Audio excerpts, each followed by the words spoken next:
Je suis le plus heureux des chefs d'état-major, a déclaré le général de brigade Alou Boï Diarra, chef d'état-major général de l'armée de l'air, dans son mot de réception des nouveaux aéronefs.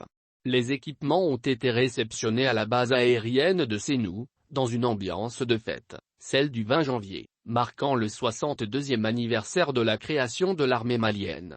Composée d'avions de chasse, d'avions d'attaque et d'entraînement et d'hélicoptères de manœuvre, cette réception de matériel est de loin le plus grand lot d'aéronefs jamais reçu par les forces armées maliennes. L'armée renforce ainsi sa flotte d'avions de chasse avec un Sukhoi 25, sans doute en remplacement de celui victime de crash le 4 octobre dernier à Mopti. Selon les documents de presse, 909 avions d'attaque et d'entraînement de type Albatros Il-39 font partie de ce lot de matériel. Aussi, 202 hélicoptères de combat de type Mi-8 sont réceptionnés. Les nouveaux avions de combat arrivent à Bamako au moment où les attaques terroristes se multiplient non loin de la capitale.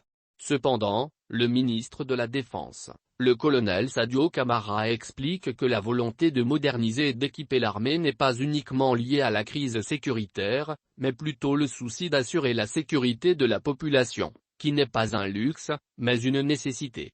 Selon le ministre de la Défense, l'accession d'un pays à la souveraineté est un long processus dont le but final est de permettre à l'État d'assurer, en autonomie, les besoins essentiels de l'ensemble de ses citoyennes et citoyens.